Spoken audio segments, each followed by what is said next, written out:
আমি এইবাৰ গোটেই অসমত আমি সংখ্যালঘু মানুহৰ এটা পৰিৱৰ্তন দেখিছোঁ আৰু সেই পৰিৱৰ্তনৰ যিটো ছবি আমি ছিজন গ্ৰামতো দেখিছোঁ যে সংখ্যালঘু ৰাইজৰ ব্যাপক উৎসাহ সংখ্যালঘু ৰাইজে নতুনকৈ উপলব্ধি কৰিছে যে আমি যদি শাসনাধিষ্ঠ চৰকাৰৰ লগত আমি নাথাকোঁ তেতিয়াহ'লে সংখ্যালঘু হিচাপে আমাৰ যিটো অধিকাৰ সাংবিধানিক প্ৰদত্ত যিটো অধিকাৰ সেই অধিকাৰৰ পৰা আমি নিশ্চয় বঞ্চিত হ'ম। এই নতুন উপলব্ধি আমি সংখ্যালঘু জনগণৰ মাজত আমি দেখিছোঁ আৰু সংখ্যালঘু জনগণে নতুনকৈ আঞ্চলিকতাবাদৰ ওপৰত বিশ্বাস স্থাপন কৰিছে কাৰণ ভাৰতীয় জনতা পাৰ্টীৰ প্ৰতি সংখ্যালঘু মানুহৰ আস্থা নাই, বিশ্বাস আৰু আস্থাটো আছে অসম গণ পৰিষদৰ প্ৰতি। এই কথাটো সংখ্যালঘু জনগণে নতুনকৈ উপলব্ধি কৰিছে। সেইকাৰণে আমি সংখ্যালঘু জনগণৰ ব্যাপক সমৰ্থন আমি অসম গণ পৰিষদৰ প্ৰতি আমি লক্ষ্য কৰিছোঁ।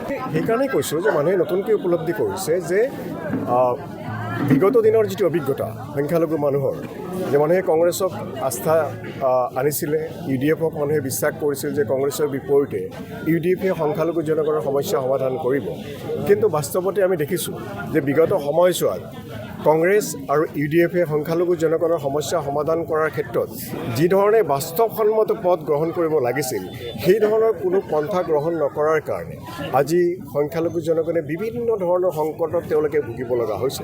এই সংকটৰ পৰা পৰিত্ৰাণ বিচাৰি সংখ্যালঘু জনগণে তেওঁলোকে নতুন দৃষ্টিভংগীৰে অসম গণ পৰিষদৰ প্ৰতি তেওঁলোক আকৃষ্ট হৈছে। আমি উচ্ছেদৰ আমি বিৰোধিতা নকৰোঁ, কিন্তু কথাটো হৈছে তাৰ লগে লগে উচ্ছেদ সম্পৰ্কীয় যিটো উচ্চতম ন্যায়ালয়ৰ যিটো গাইডলাইনছ আছে সেই গাইডলাইনছৰ ভিত্তিত আমি উচ্ছেদ কৰাটো আমি বিচাৰোঁ। সেই গাইডলাইনছৰ বাহিৰে গৈ কোনো মানুহক উচ্ছেদ কৰাটো আমি সমৰ্থন কেতিয়াও আমি নকৰোঁ। কিন্তু যিসকলে ভাৰতীয় নাগৰিক সেইখিনি মানুহক উচ্ছেদ হ'লেও সেই মানুহখিনিক যাতে পুনৰ সংস্থাপনৰ ব্যৱস্থা কৰা হয়, তেওঁলোকৰ যিটো মৌলিক অধিকাৰ যাতে সুৰক্ষা থাকে সেই কথাটোৰ ওপৰত বিশেষভাৱে গুৰুত্ব দিয়াৰ কাৰণে আমি সদায় আমি আহ্বান জনাওঁ। আজি অসম গণ পৰিষদ দলৰ ছিজন গ্ৰাম বিধানসভা সমষ্টিত আজি আমাৰ যোগীঘোপা ZPৰ ভিত্তিত আমাৰ বুধ সন্মিলন গঠন কৰা হয়। গঠন আগতে কৰা হৈছে, কিন্তু আজি এখন সভা পতা হৈছে ইহঁতৰ লগত। তাত আমি ৰাইজেও পালোঁ বহুত, ৰাইজে অসম গণ পৰিষদ দলক যথেষ্ট সঁহাৰি দিছে। এইবাৰ আমাৰ একদম নিশ্চিত অসম গণ পৰিষদ দল ছিজন গ্ৰাম সমষ্টিত জয় হ'ব, ৰাইজে আঁকোৱালি লৈছে। কাৰণ বিগত দিনৰ বিধায়কবিলাক সমস্যাৰ হৈ মাত মাতা নাই। বিৰোধী বিধায়ক কেনেকৈ মাত মাতিব? ইয়াত চৰকাৰ পক্ষৰ বিধায়ক হ'ব লাগিব, সেইজন বিধায়কে মাত মাতিব পাৰিব। কাৰণ বিৰোধী বিধায়ক সাংসদ কেতিয়াও মাত মাতিব নোৱাৰে।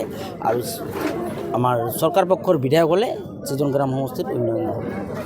ইয়াত উন্নয়ন কৰিব লগা বহুত কাম আছে। ইয়াত 1 নম্বৰ আছে গৰাখহনীয়া, স্বাস্থ্য, শিক্ষা, বহুত আছে ইয়াত উন্নয়ন কৰিব লগা হ'লে। ইয়াত উন্নয়ন কৰিব লগা হ'লে ৰাইজে বুজি পাইছে এইবাৰ অসম গণ পৰিষদ দলৰ চৰকাৰ পক্ষৰ বিধায়ক লাগিব ইয়াত। গতিকে ধন্যবাদ।